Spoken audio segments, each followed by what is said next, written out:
So yes people, how are you all? I hope guys आप लोग बहुत बढ़िया हो गए, और मैं बता दूं मैं भी बहुत बढ़िया हूं। तो दोस्तों, this going to be the last demo class on YouTube, है ना। इसके बाद में if you want to continue तो आपको हमारे लेक्चर परचेस करने पड़ेंगे। आप लोगों को मेरा पढ़ाने का स्टाइल तो समझ में आ ही गया होगा। एक बात इंपॉर्टेंट है, क्या अगर आप लॉ पढ़ रहे हो तो मेक श्योर पूरा लॉ लिखते लिखते लिखते पढ़ो। द रीजन बिंग, क्योंकि आपने फाउंडेशन में जो पेपर दिए थे वो एमसीक्यू बेस पे थे, ठीक है। अगर आप लोगों को राइटिंग प्रैक्टिस नहीं होगी क्लास के अंदर तो शायद आप अपने एग्जाम में उतना अच्छे से परफॉर्म नहीं कर सकते हो। और सबसे इंपॉर्टेंट बात यह है कि जब हम लोग किसी भी कंसेप्ट को पढ़ रहे हैं तो साथ ही साथ में हर दिन क्या हम लोग पुरानी क्लास को रिवाइज कर रहे हैं या नहीं कर रहे, इस चीज को एश्योर कर लेना।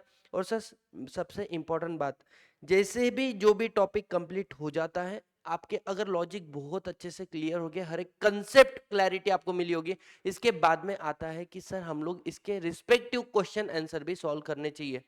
ये सारी चीजें आपने ध्यान में रखना चाहिए। अब सर ये लास्ट लेक्चर है, इसलिए कुछ बातें मैं आपको बता रहा हूं फिर से। सी, पहले 5 से 10 मिनट हमारी क्लास के अंदर हमेशा हम लोग डिस्कस करेंगे। जैसे आज डे नंबर 5 है, तो डे नंबर 5 जब हम लोग पढ़ रहे हैं तो पहले 4 दिन में हम लोगों ने जो भी पढ़ा है उसको हम लोग रिवाइज करेंगे।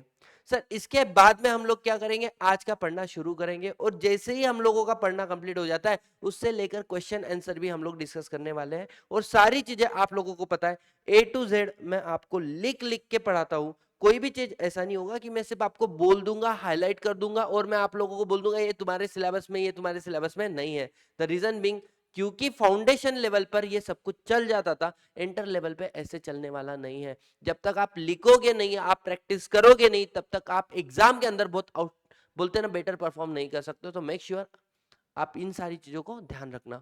अब हम लोग क्या करेंगे, जो अभी तक हम लोगों ने पढ़ा है उन सारी चीजों को एक बार रिवाइज कर लेते, और जैसे हमारा रिवीजन हो जाएगा उसके बाद में आज वाली क्लास से शुरू करेंगे, और बहुत ज्यादा इंटरेस्टिंग क्लास होने वाली है। कुछ ऐसे ऐसे फैक्ट आपको पता चलेंगे, कंपनी लॉ के कंसेप्ट आपको पता चलेंगे जो आपको नॉर्मली शायद पता नहीं होंगे। ठीक है, शुरू करते गए। सबसे पहले गाइस हम लोगों ने बोला था कंपनीज एक्ट 2013 जो आया था, इसने पुराने कंपनीज एक्ट को क्या किया है, अमेंड किया है और कंसोलिडेट करके हमें बनाया है, नया एक्ट बना हुआ है। तो total number of section companies act 2013 के अंदर कितने हैं, 470 सेक्शन। सर ये पूरा का पूरा कंपनीज एक्ट कितने चैप्टर्स के अंदर डिवाइडेड है, 29 चैप्टर। और सर टोटल कितने शेड्यूल कंपनीज एक्ट के अंदर है, 7 शेड्यूल। आप एक बार जाके चेक करो, ये सारी चीजें आपके एमसीक्यू के फॉर्मेट में आपको पूछी है।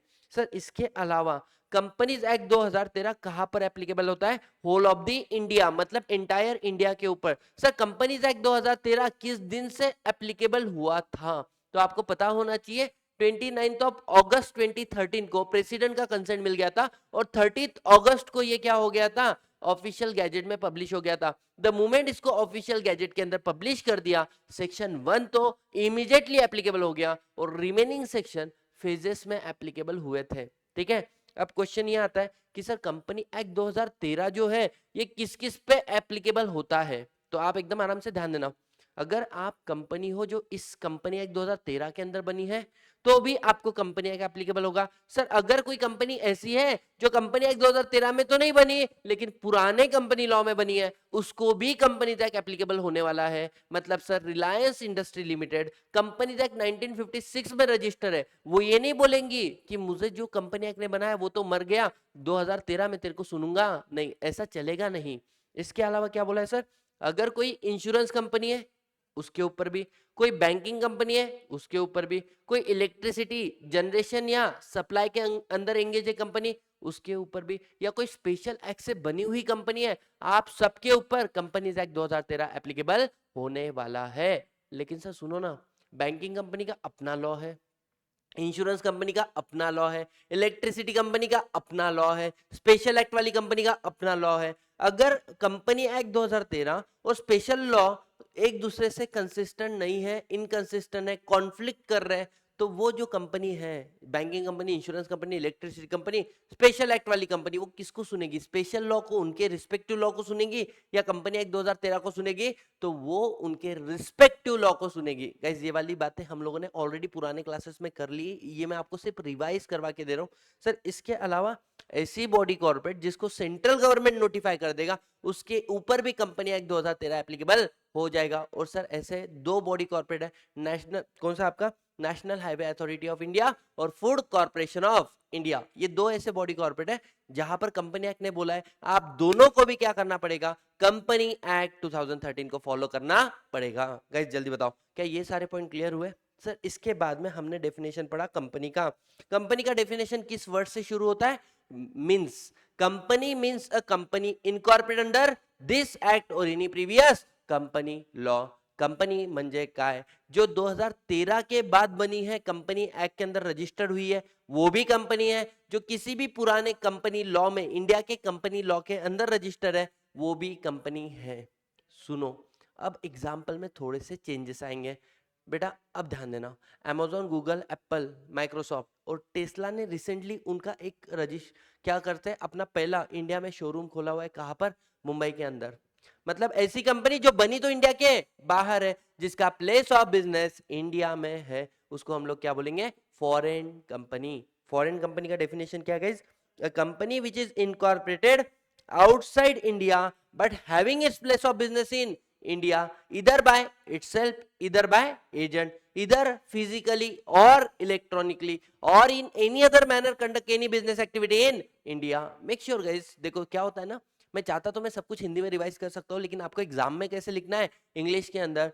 क्योंकि पढ़ते हुए आपने बहुत डिटेल में पढ़ा, रिवीजन हमारा ऐसे ही होना चाहिए जैसे आपको एग्जाम में लिखना पड़ेगा। समझ में आ रहा है? तो ऐसी कंपनी जो बनी है आउटसाइड इंडिया, उसका प्लेस ऑफ बिजनेस कहां पर है? इंडिया। कैसे? इधर थ्रू इटसेल्फ और थ्रू एजेंट, इधर इधर इटसेल्फ थ्रू एजेंट, इधर फिजिकली और इधर electronically conduct any business activity in India. तो हम आपको क्या बोलेंगे? फॉरेन कंपनी, फॉरेन कंपनी और फॉरेन कंपनी। सर इसके बाद आता है आपका the word call body corporate. तो बेटा बॉडी कॉर्पोरेट का हमने डेफिनेशन पढ़ा था। बॉडी कॉर्पोरेट मतलब क्या है? बोले body corporate means a company और एंटिटी और कॉर्पोरेशन इनकॉर्पोरेटेड आउटसाइड इंडिया। गलत। Body corporate includes corporation entity incorporate outside India, but it does not include cooperative society or such a body corporate which is notified by central government. Guys समझ में आया? ये सारी definition हमने last class में पढ़ी। इसके बाद में हमने पढ़े क्या? Features of company. Features of company में वन बाय वन। बेटा कंपनी बनती या कंपनी को बनाना पड़ता है? बनाना पड़ता है। और ये सारी चीजें हमने हमारे हाथों से लिखी है। Number one, company is a incorporated association, मतलब कंपनी को बनाने के लिए उसे कंपनी एक्ट में रजिस्टर्ड करना पड़ेगा, उसको इनकॉर्पोरेट करना पड़ेगा। अच्छा सर कंपनी बनी तो कंपनी क्या है? नेचुरल पर्सन और artificial person? Artificial person. Company क्या है? एक artificial person. Sir artificial person के 6 पॉइंट याद रखना। कंपनी बनी है बाय प्रोसेस ऑफ लॉ। दूसरा, it exist in the eyes of law. तीसरी बात क्या बोलेंगे आर्टिफिशियल पर्सन के बारे में? Even a member can enter into contract with company. चौथा, what company can do and what company can't do. इसके अलावा company is intangible, invisible but not fictitious. Company fictitious नहीं है। और कंपनी आर्टिफिशियल पर्सन है तो वो खुद होके कुछ नहीं कर सकती। It act through human agency. Company किसके थ्रू काम करती है? ह्यूमन एजेंसी के थ्रू काम करती है। आई होप गाइज ये पॉइंट आप लोगों को बहुत अच्छे से क्लियर हुआ होगा। ठीक है, आगे बढ़ते guys. Next, separate legal entity. Separate legal entity के अंदर हमने दो केस लॉ देखे थे। One is Solomon versus Solomon company limited. Another case law जो हम लोगों ने देखा था that is Lee versus Lee air farming. ठीक है, ये दोनों के दोनों केस लॉ भी मैंने आप लोगों के साथ में बहुत डिटेल में डिस्कस किए थे। इफ यू रिमेंबर, सोलोमन का केस लॉ और साथ ही साथ में ली वर्सेस ली एयर फार्मिंग का केस लॉ भी हम लोगों ने डिस्कस किया था। सर सेपरेट लीगल एंटिटी क्या बोलता है? Company is a distinct from the person जिसने उसे बनाया, द पर्सन हु फॉर्म, जो उसको ओन कर, जो उसका ओनर है, द पर्सन हु ओन, और जो उसको चला रहा है, द पर्सन हु मैनेज। मतलब कंपनी अलग है, उसका प्रमोटर, उसका शेयर होल्डर, उसका डायरेक्टर अलग है। दूसरा बात क्या बोला हम लोगों ने इसके अंदर? Company has its own rights and obligation. Company के अपने अधिकार है, अपने लाइबिलिटी है। और last point, member are not liable for act of the company. Member या डायरेक्टर या प्रमोटर कंपनियों के कर्मों के लिए लाइबल नहीं है। इसी को हमने आगे जाके एक नाम दिया था, दैट इज कॉर्पोरेट विल। ठीक है, इसके अलावा हम लोगों ने क्या पढ़ा गाइस, परपेचुअल सक्सेशन, म्हणजे कंपनी अमर आहे, कंपनी अमर है। अब sir member may come, member may go, company goes on for ever. Second point हमने बोला था, the death, insolvency, insanity of the member does not affect the status of company. And the last point, companies are created by process of law. The existence of company come to end by process of law only. ठीक है, इसके अलावा sir हमने पढ़ा था limited liability. हमेशा याद रखना, व्हेन आई से लिमिटेड लाइबिलिटी, लिमिटेड लाइबिलिटी किसकी होती है, मेंबर की, ना कि कंपनी की। अगर कंपनी लिमिटेड बाय शेयर्स है, मेंबर की लाइबिलिटी कितनी होती है guys, unpaid value of the shares. अगर कंपनी लिमिटेड बाय गारंटी है तो उसकी मेंबर की लाइबिलिटी कितनी होती है, amount undertake to contribute to the asset of the company in the event of winding up, मतलब सर गारंटी अमाउंट। ठीक है, और in case of unlimited company there is no limit on liability. इसके अलावा sir uncalled capital, company limited by shares में uncalled capital कब मंगा सकते हैं, during the life time of the company. Sir company limited by guarantee में पैसा कब मंगाएंगे, only in the event of winding up. और सर अनलिमिटेड कंपनी में only at the time of winding up, जब कंपनी लिक्विडेशन में जाएगी। Sir company is a voluntary association, कोई आपको जबरदस्ती नहीं करता है। अगर आप चाहो तो सोल प्रोप्राइटरशिप जाओ, आप चाहो तो पार्टनरशिप खोल लो, आप चाहो तो एचयूएफ कर लो, आप चाहो तो कुछ भी करो, एलएलपी बना लो, आप चाहो तो क्या बना सकते हो, कंपनी भी बना सकते हो when it's come to form of doing business. ठीक है, आगे ट्रांसफरेबिलिटी ऑफ शेयर, तीन बातें याद रखना। सेक्शन नंबर 44 बोलता है share is a movable property, वो ट्रांसफरेबल है उस मैनर में जैसे कहां पे लिखा है, आर्टिकल में।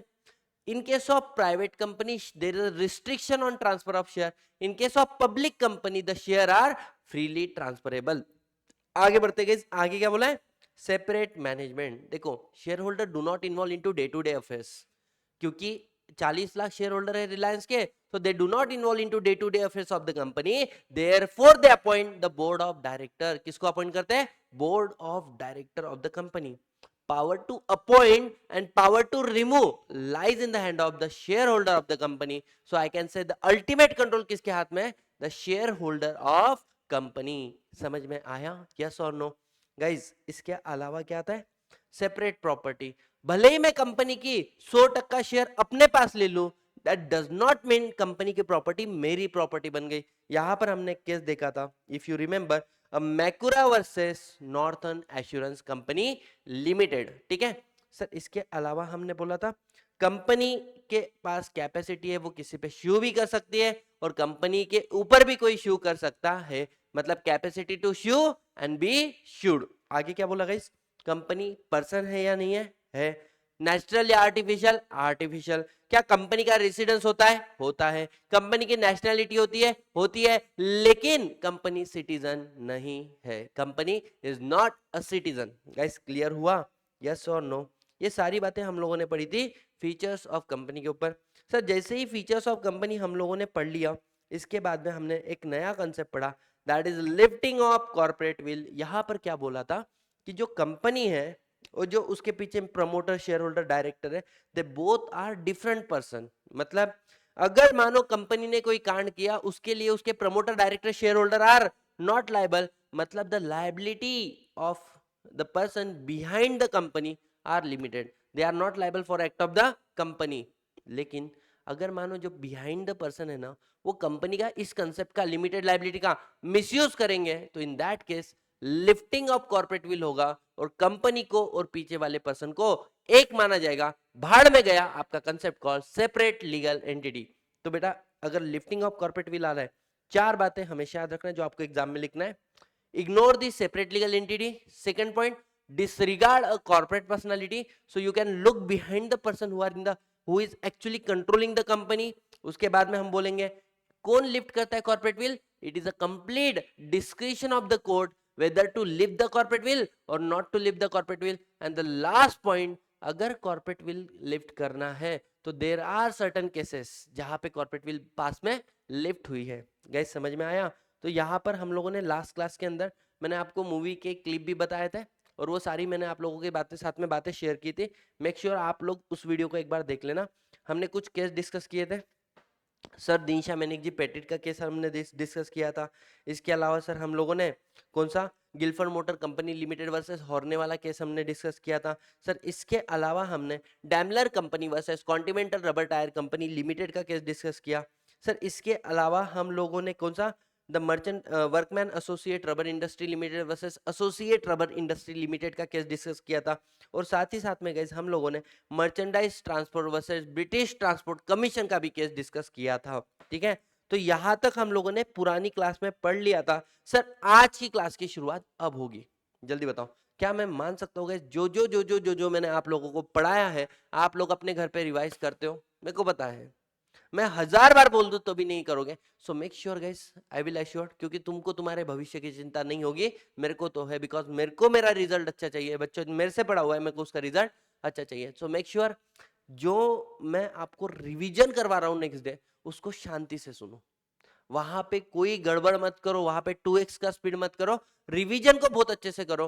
रीजन बिंग जो भी तुमने पढ़ा है उसको 24 घंटे में रिवाइज करना होता है, तुम लोग नहीं करते तो मैं करवा रहा हूं, उतना शिद्दत से कर लेना, चीजें आपकी लर्न होती चल जाएगी। ठीक है, चलो अब सर अब हम लोग क्या पढ़ेंगे, टाइप्स ऑफ कंपनी, जिसमें हमने पढ़ लिया कंपनी लिमिटेड बाय, सॉरी हमने कंपनी पढ़ लिया, हमने फॉरेन कंपनी पढ़ लिया है, और साथ ही साथ में हमने बॉडी कॉर्पोरेट भी पढ़ लिया है। सर इसके अलावा अब आते on the basis of formation. देखो पहले क्या होता था, there was a company called East India Company. तो ईस्ट इंडिया कंपनी जब बना था ना, at that point of time there is no register, ROC register of company नहीं था, there is no concept called company act 2013 जैसे आज के डेट में। उस समय में कोई कंपनी लॉ भी नहीं था।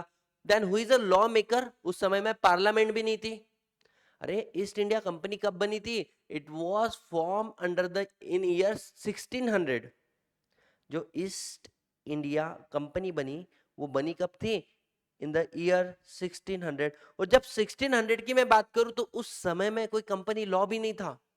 अब बताओ तो वो कंपनी बनी की, then who is a law maker, parliament भी नहीं था उस समय का, तो who is a law maker, तो उस समय के जो क्वीन थे, उस समय के जो किंग थे, दे आर लॉ मेकर। ठीक है, तो इट वॉज अ कंपनी, उसको बोलते हैं चार्टर्ड कंपनी। चार्टर्ड कंपनी मतलब which is form under the royal charter granted by king and queen. Example east India company, a bank of England, और last वाला point it is govern by charter, जो उस समय के राजा महाराजा वो है ना, not by companies act 2013। Guys समझ में आया? तो पहला आ गया आपका चार्टर्ड कंपनी। तो चार्टर्ड कंपनी का मतलब क्या हो गया गाइस, जो कंपनी रॉयल चार्टर्ड से बनाई गई है उसको बोलेंगे chartered company. Sir statutory company मतलब, स्टैट्यूटरी कंपनी मतलब जिसको स्पेशल एक्ट के थ्रू बनाया गया है। सर एग्जांपल दे सकते हो क्या आप? बेटा सीएमए को सीएमए एक्ट के अंदर बनाया गया, सीए को सीए एक्ट के 1949 के अंदर बनाया गया। सर इसके अलावा अगर आप देखो तो सीएस को सीएस एक्ट के अंदर बनाया गया, एलआईसी को एलआईसी एक्ट के अंदर बनाया, SEBI security exchange board of India को सेबी एक्ट 1992 के अंदर बनाया। तो डोंट यू थिंक आरबीआई के लिए आरबीआई एक्ट है? तो ऐसे जिनका अपना खुद का लॉ है उसको हम लोग क्या बोलेंगे, सेबी को सेबी एक्ट। अच्छा एसबीआई एक्ट भी है। तो बोलने का मतलब जब आप किस इसको ऐसे कंपनी को बोलते हैं statutory company, a company incorporate by special act of legislature. आप एक काम करो, अपना मॉड्यूल जो है मॉड्यूल खोलो और वहां पे अपने इंस्टीट्यूट का नाम लिखो, पढ़ो, और उसके नीचे देखा है a form under the special act of parliament, ऐसे लिखा हुआ है। ठीक है, so it is generally public utility purpose के लिए बनती है ये वाली सारी कंपनी। और लास्ट वाला point guys, and govern by special act, company act also applicable. Special act देखो हमने बोला था बैंकिंग कंपनी इंश्योरेंस कंपनी के ऊपर कंपनी एक्ट भी एप्लीकेबल है। कंडीशन क्या है कि वो दोनों एक दूसरे के साथ में क्या नहीं होने चाहिए, इनकंसिस्टेंट, मतलब जब तक वो कंसिस्टेंट है तब तक एप्लीकेबल है, only when it is consistent. आगे बढ़ते गाइस, रजिस्टर्ड कंपनी मतलब जो कंपनी एक्ट 2013 या पुराने कंपनी लॉ के अंदर रजिस्टर्ड है। मतलब सर जो हमने पढ़ा था कंपनी का definition as per section 2 clause 20, उसको हम लोग बोलेंगे रजिस्टर्ड कंपनी। अब सर मैं तुमको बोलूं क्या, आपके एग्जाम में ये वाला क्वेश्चन कभी नहीं आएगा। This is just for your knowledge. अगर पूछना ही है तो वो पूछेंगे public company, private company, holding company, subsidiary company, dormant company, producer company, associate company, small company, listed company. These are the question जिसके ऊपर company limited by shares, guarantee, unlimited company, these are the question जहां पे exam में question बन सकते हैं। लेकिन sir इस वाली चीजों से लेके आपको एग्जाम में क्वेश्चन बनेगा नहीं, ठीक है।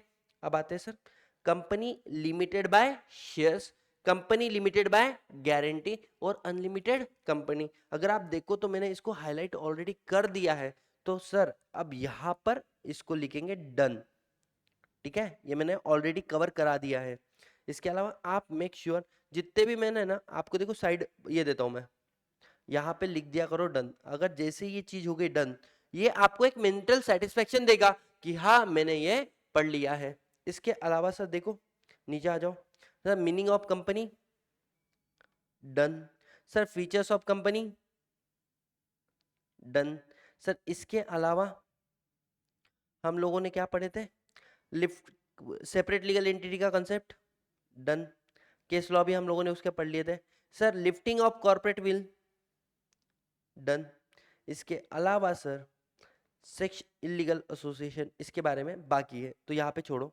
यहाँ पर कंपनी का भी डन, फॉरेन कंपनी भी डन, और साथ ही साथ में गाइस बॉडी कॉर्पोरेट भी डन।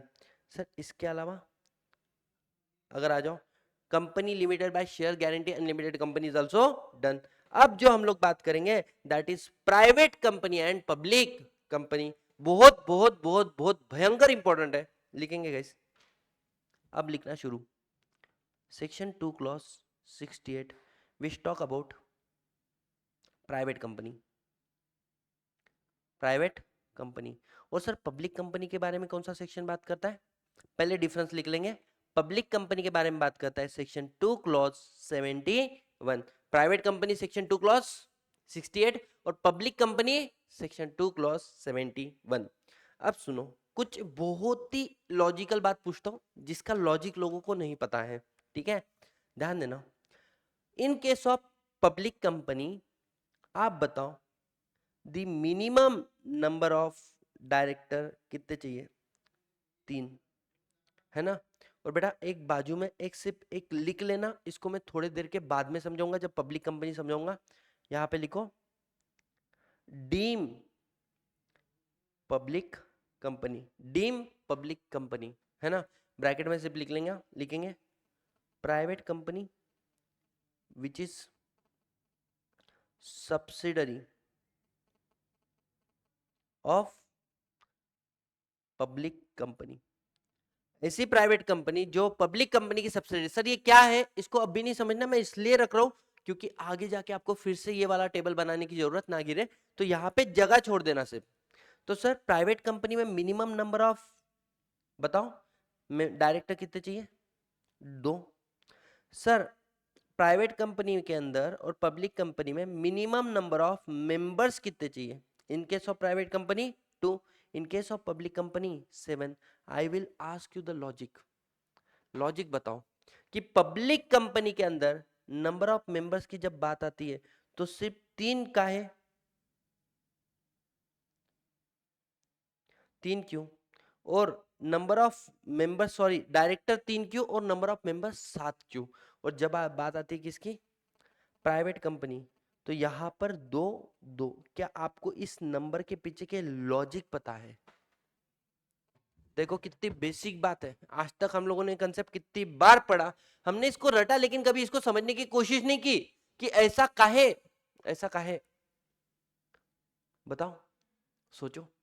अगर गूगल भी कर लोगे, यूट्यूब भी कर लोगे, सब कुछ कर लोगे, फिर भी इसका आंसर नहीं मिलेगा, ठीक है, ध्यान देना, मैं आपको बताता हूं। कंपनीज एक्ट जब आया तो तब आप इंडिया के बाहर चले जाओ, there is no concept called public company, private company, there is only concept called company। कहीं पे इसको LLC बोलते हैं, लिमिटेड लाइबिलिटी कंपनी, कहीं पे इसको INC बोलते हैं, जैसे अमेजोन INC बोलते हैं कि अमेजोन एक इनकॉर्पोरेटेड कंपनी है, ठीक है। तो there is no concept called public company, private company. Private company वो कंसेप्ट है जो इंडिया का अपना है, मतलब ये पहला कंसेप्ट है जो हमने बनाया है, बाकी सब हमने चुराया है। चुराया मतलब पब्लिक कंपनी वगैरह जो है ना, हम लोगों ने किसी कंपनी लॉ से इंस्पायर होकर लिया है, but private company is all together new concept जो इंडिया के दिमाग में आया है। समझ में आ रहा है? अब ध्यान देते हैं। सर पब्लिक कंपनी क्या पब्लिक से पैसा ले सकती है? पब्लिक कंपनी क्या पब्लिक से पैसा ले सकती? हाँ ऑफ कोर्स।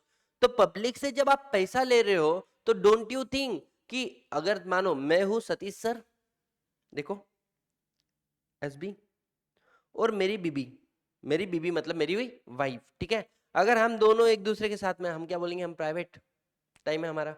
लेकिन सोचो अगर हमारे बीच में कोई नया व्यक्ति बैठ जाए तो हमारा प्राइवेट टाइम है या पब्लिक टाइम हो गया? वो पब्लिक टाइम हो गया। समझ में आ रहा है?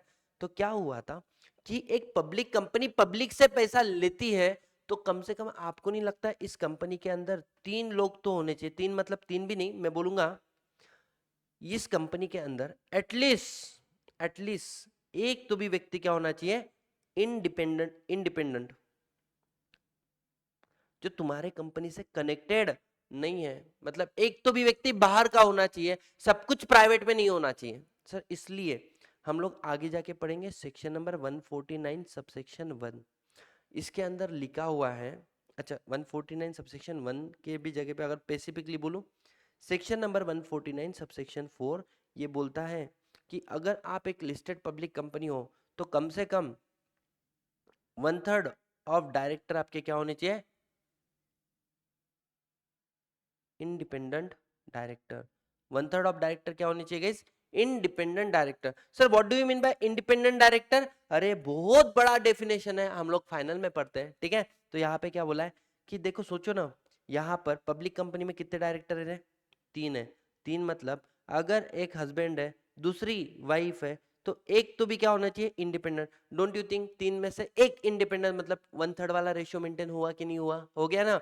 तो इस कंसेप्ट पे बेस एक कंसेप्ट इन्होंने कंसेप्ट क्या बनाया कि पब्लिक कंपनी में कम से कम कितने डायरेक्टर होने चाहिए गेस? 3 डायरेक्टर। 3 डायरेक्टर कैसे? 2 घर वाले भी रहे तो कम से कम 1/3 मतलब एक तो भी क्या होना चाहिए? बाहर का। 3 के बीच में एक तो भी क्या होना चाहिए? इंडिपेंडेंट होना चाहिए। समझ में आया? तो यहाँ ये लॉजिक था नंबर 3 डिसाइड करने के पीछे का। अब तुम सोचो, तुम 3 लोग हो, मानो ये हो आप, ठीक है, ये है आपकी सिस्टर, ठीक है, और ये है आपका फ्रेंड, ये है आपका फ्रेंड, या मानो आपका कोई भाई, आपका भाई, चलो इस ज्यादा बेटर रहेगा अगर मैं इसको तुम्हारा भाई बना दूं,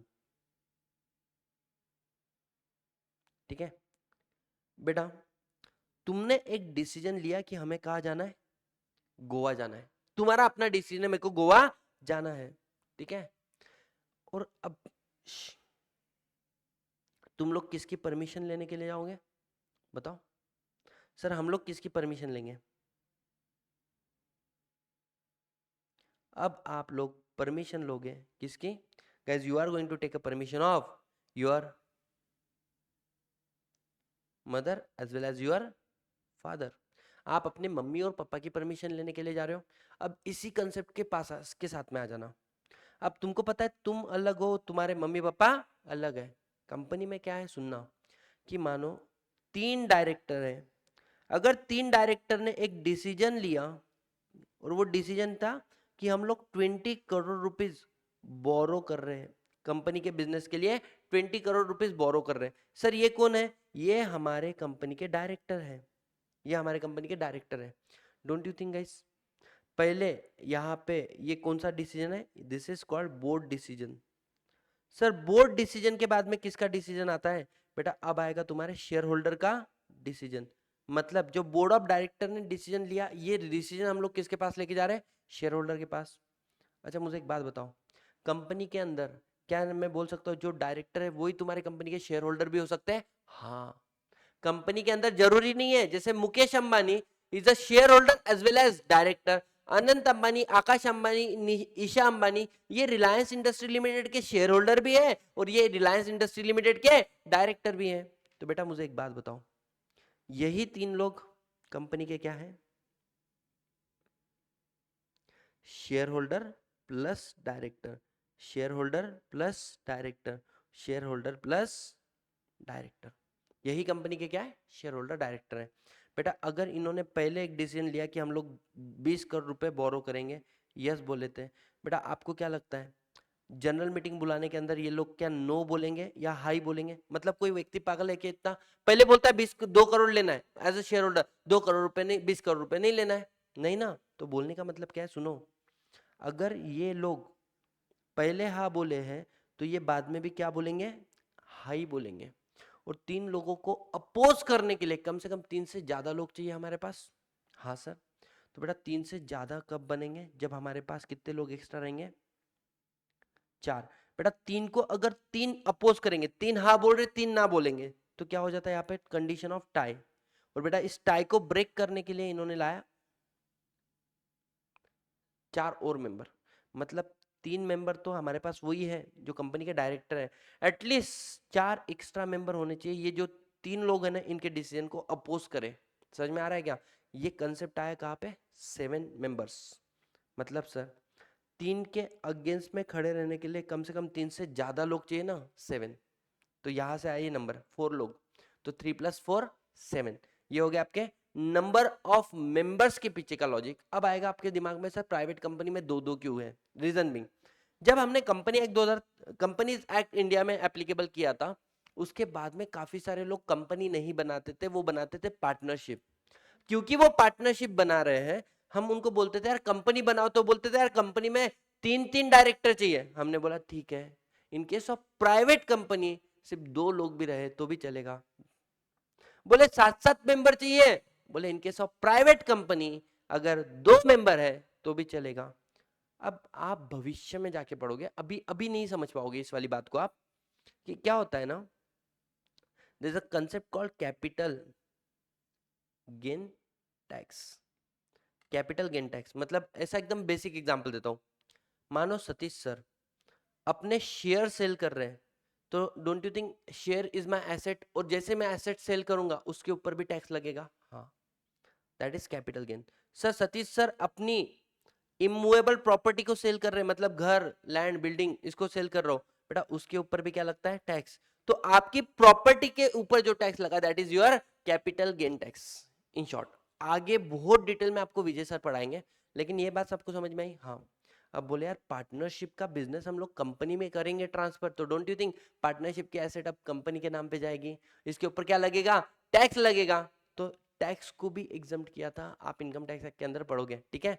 तो बोलने का मतलब आपको लॉजिक समझ में आया?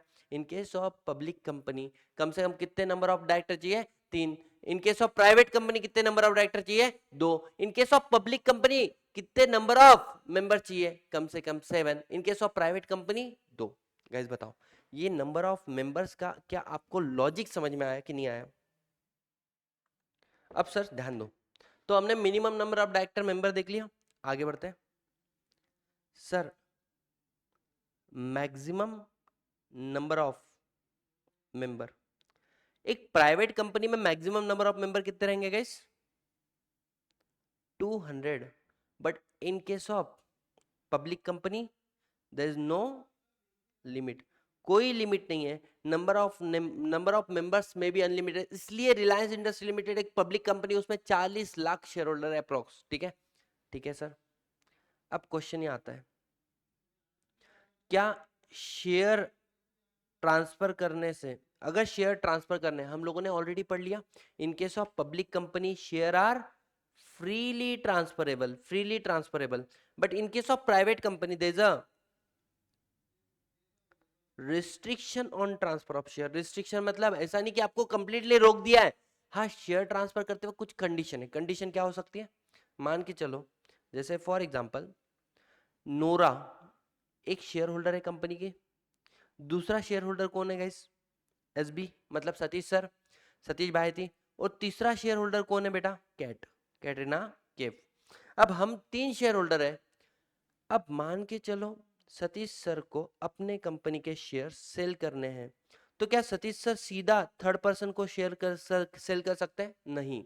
In case of private company there is a restriction. Restriction क्या रहेगा, रिस्ट्रिक्शन ये रहेगा, कुछ भी हो सकता है, जैसे आर्टिकल ऑफ एसोसिएशन में लिखा है कि शेयर होल्डर जब भी आप अपने शेयर को सेल करोगे, आप अपना फर्स्ट ऑफर जो है वो किसको दोगे, एग्जिस्टिंग मेंबर को। सर एग्जिस्टिंग मेंबर का मतलब क्या होता है? एग्जिस्टिंग मेंबर मतलब आप अपने शेयर सीधा थर्ड पर्सन को सेल मत करो, पहले आप ऑफर करो किसको? नोरा को और कैट को ऑफर करो, कैटरीना कैफ को। अगर वो नहीं ले रहे तो बाहर मुंह मारो। समझ में आ रहा है? यस। तो दिस इज कॉल्ड रिस्ट्रिक्शन। क्या सतीश सर को ये बोला है क्या आप अपने शेयर ही सेल नहीं कर सकते? नहीं। अगर शेयर नहीं सेल करते मतलब प्रोहिबिशन, प्रोहिबिशन नहीं लगाया, रिस्ट्रिक्शन लगाया है। ठीक है, आगे बढ़ते गए। Sir IPO, initial public offer. IPO, initial public offer मतलब पब्लिक इशू। जैसे आप लोगों ने सुना होगा पेटीएम ने पब्लिक इशू लाया, नायका ने पब्लिक इशू लेकर आया, एलआईसी ने अपने शेयर लिस्ट करवाए थे स्टॉक एक्सचेंज पे, उनका भी आईपीओ आया था। पहली पहली बार आप पब्लिक को जब अपने शेयर देते हो तो पहली बार जो होता है उसको बोलते हैं आईपीओ, और जो बाद में फिर से आप अपने शेयर पब्लिक को देते हो उसको बोलते हैं एफपीओ, फर्दर पब्लिक ऑफर। और इन दोनों को, आईपीओ और एफपीओ को मिला दो, इसको बोलते हैं पब्लिक इशू, जहां पर आपने अपने शेयर्स को किसको ऑफर किया है? पब्लिक को। So in case of private company there is a prohibition, there is a prohibition. Prohibition म्हणजे सर आप पब्लिक को इनवाइट ही नहीं कर सकते हो, आप पब्लिक को अपने शेयर डायरेक्टली दे नहीं सकते। लेकिन sir in case of public company आप पब्लिक इशू ला सकते हो, पब्लिक कंपनी पब्लिक इशू लेकर आ सकती है। आई थिंक माइक का कोई इशू हुआ था। तो पब्लिक कंपनी तो पब्लिक इशू लेकर आ सकती है, प्राइवेट कंपनी पब्लिक इशू लेकर नहीं आ सकती है। गाइज ये बात आपको समझ में आई? बस ये टेबल अपने लिए बहुत ही ज्यादा इंपॉर्टेंट था। ठीक है, और यहां पर अगर आप देखो मैंने एक चीज के लिए जगह छोड़ी जानबूझ के, तो ये चीज हम लोगों को अभी नोट डाउन करनी है। आई होप आपने ऑलरेडी कर ली है मेरे साथ में इन चीजों को नोट डाउन।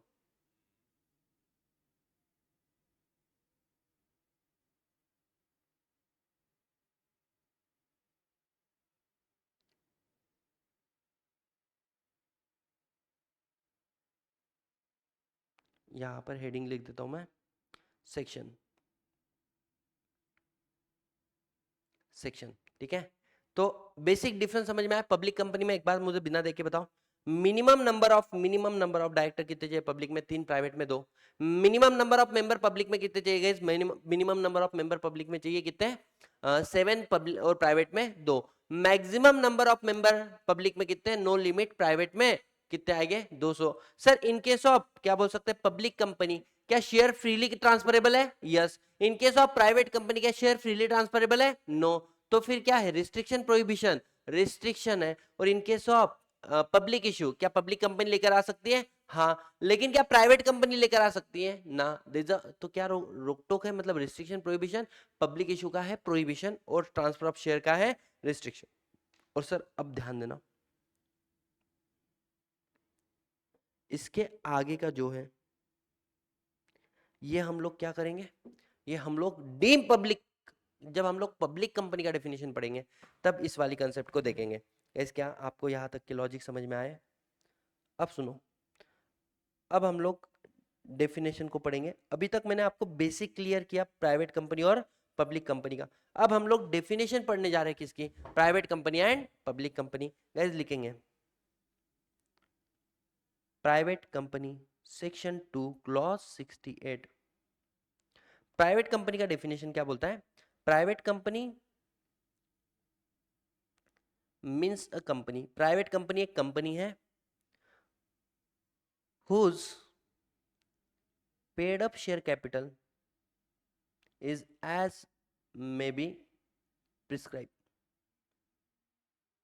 आपका पेड अप शेयर कैपिटल कितना है? जितना प्रिस्क्राइब किया गया है। और बेटा याद करना डे नंबर 1 का लेक्चर, जहां पर मैंने बोला था अगर लॉ के अंदर वर्ड आता है एज में बी प्रिस्क्राइब, तो आपको क्या पढ़ना पड़ता है? Refer rule. आपको रूल पढ़ना पड़ेगा, और रूल बनाने की पावर किसके पास है? Power to make a rule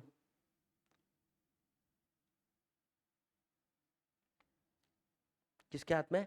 central government. और बेटा हमारे केस में सेंट्रल गवर्नमेंट कौन है? Ministry of corporate affairs, ministry of corporate affairs. और आज के डेट में जैसे एक जमाने में प्राइवेट कंपनी अगर बनानी है तो paid up share capital minimum कितना लगता था?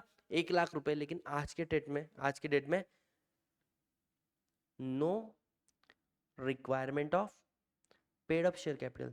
कंपनी में पेड अप शेयर कैपिटल होना जरूरी नहीं है। कंपनी 10 रुपए से भी बन सकती है, 1 रुपए से भी बन सकती है। 2 शेयर होल्डर होगी तो 2 रुपए, कम से कम 1-1 रुपए का शेयर रहेगा ना। यस, तो there is no requirement of minimum paid up share capital. तो यहाँ पे पहली लाइन की बोली थी, means private company means a company whose paid up share capital कितना होना चाहिए, जितना प्रिस्क्राइब है। और प्रिस्क्राइब कुछ भी नहीं है, प्रिस्क्राइब कुछ भी नहीं है। एंड इन इट्स आर्टिकल, उसके आर्टिकल ऑफ एसोसिएशन के अंदर। Sir what is article of association, will understand later on. Article of association को ऐसा समझो, इट इज अ बुक, एक बुक है जिसके अंदर आपकी कंपनी के रूल्स और रेगुलेशन लिखे हैं, तो उसको बोलेंगे आर्टिकल ऑफ एसोसिएशन। तो बोले उसके आर्टिकल ऑफ एसोसिएशन क्या क्या अंदर क्या होना चाहिए, sim, there must be sim. उसके आर्टिकल ऑफ एसोसिएशन के अंदर एक सिम होनी चाहिए। सर कौन सी, एयरटेल की नहीं। इसका मतलब है देखो, पहला पॉइंट है, there is a restriction on transfer of share, restriction on transfer of shares. आपके जो शेयर है that is not freely transferable, that is not freely transferable. पहला पॉइंट है कि शेयर के ट्रांसफर पे रिस्ट्रिक्शन है, ठीक है। अब मुझे एक क्वेश्चन है, क्वेश्चन का आंसर आप दोगे, लिखो मत, सिर्फ समझो। मानो डोनिया is there, then Modi ji is there. डोनिया माला मैंने Donald Trump, Modi ji I hope you understand. इसके अलावा और कौन है, एस बी इज देयर, मतलब सतीश सर इज देयर, ठीक है, ठीक है। एस बी इज देयर मतलब सतीश सर इज देयर। हम तीनों लोगों ने बनाई एक private company, we have incorporated one private company. हम लोगों ने एक प्राइवेट कंपनी बनाई और हमारे आर्टिकल ऑफ एसोसिएशन में लिखा था कि अगर शेयर ट्रांसफर करना है तो आपने फर्स्ट ऑफर किसको देना चाहिए, एग्जिस्टिंग शेयर होल्डर को। गाइस बताओ क्या आपको ये बात समझ में आई कि हमारे कंपनी के अंदर हमारी एक बुक है आर्टिकल ऑफ एसोसिएशन, उसके अंदर लिखा हुआ है कि जब भी आप अपने शेयर को ट्रांसफर करोगे सबसे पहले आप ऑफर किसे करोगे, existing share holder of the company, existing share holder of the company. अब प्रॉब्लम क्या हुआ, जो हमारे डोनिया भाऊ थे, डोनिया भाऊ गचक गए। मतलब सर गचक जाना मतलब डोनिया भाऊ के गले में हार लग गया, फोटो के ऊपर इफ यू कैन सी, डोनिया भाव के फोटो पे हार लग गया। आप बताओ, डोनिया डोनिया भाव के पास थे 5,000 शेयर, मोदी जी के पास थे 2,500 शेयर, और बेटा सतीश सर के पास कितने थे, 2,500 शेयर। क्वेश्चन ये आया कि ये कंपनी कौन सी कंपनी है, प्राइवेट कंपनी। डोनिया भाई की लुगाई आई मतलब वाइफ आई और ये बोलती अब ये 5,000 शेयर मुझे दे दो। हमारा आर्टिकल ऑफ एसोसिएशन बोलता है कभी भी कंपनी के शेयर जब भी ट्रांसफर हो गए तो पहले एग्जिस्टिंग शेयर होल्डर को ऑफर दिया जाएगा। और बेटा सुनना, मोदी जी बोलते हैं मैं रेडी हूं 2,500 शेयर रुपए लेने के लिए, मैं बोल रहा हूं मैं रेडी हूं 2,500 शेयर लेने के लिए। एग्जिस्टिंग शेयर होल्डर रेडी है तो क्या बाहर वालों को शेयर मिलने चाहिए इस वाले केस में या नहीं मिलने चाहिए, आप बताओ क्या लगता है। यहां पर शेयर किसको मिलेंगे, मोदी जी को, सतीश सर को, दोनों को मिलकर, या बाहर वाले को मतलब उनकी वाइफ को। और हमारी कंपनी प्राइवेट है और प्राइवेट कंपनी के आर्टिकल में क्या लिखा होता है, रिस्ट्रिक्शन होता है जो हमें फॉलो करना पड़ता है। और हमारा रिस्ट्रिक्शन है कि जब भी शेयर ट्रांसफर करोगे तो पहले किसको ऑफर करोगे, बेटा पहले किसको ऑफर करोगे, एग्जिस्टिंग शेयर होल्डर को। बताओ यहां पर जो शेयर है वो डोनिया की वाइफ को जाएंगे या मुझे और मोदी जी को, आप बोलोगे सर आपको एंड मोदी जी को। और गाइज मैं आपको बोलूंगा you should not think like this. यहां पर शेयर के लिए एंटाइटल है कौन, उनकी वाइफ, ना ही सतीश सर ना ही मोदी जी। क्यों, सुनना, एक व्यक्ति अपने जीते जी शेयर किसी और को दे दे, this is called transfer of share. लेकिन सर उस व्यक्ति का डेथ हो गया उसके वजह से उसके शेयर किसी और को मिल रहे, this is called transmission of share. और रिस्ट्रिक्शन किसके ऊपर है, ट्रांसफर के ऊपर है, ट्रांसमिशन के ऊपर, ट्रांसफर। और बेटा अपना जो केस है वो काय का केस था, वो ट्रांसमिशन ऑफ शेयर का केस था, ना कि ट्रांसफर ऑफ शेयर। हाँ, डोनिया अपने जीते जी अपने शेयर वाइफ को नहीं दे सकता, पहले वो हमको पूछेगा। लेकिन अगर वो मरा है, मतलब मर गया, in that case there is no concept called transfer, there is a concept called transmission. और रिस्ट्रिक्शन ट्रांसफर ऑफ शेयर पे है, ना कि ट्रांसमिशन ऑफ शेयर। गाइस समझ में आया? यस। तो point number 1, restriction is on transfer not on transmission. Number 2, restriction है ट्रांसफर ऑफ शेयर्स के ऊपर, ना कि debenture. Debenture are freely transferable. In case of private company debenture are freely transferable. ये समझ में आया? यस। आगे आई, आई क्या बोलता है? You can not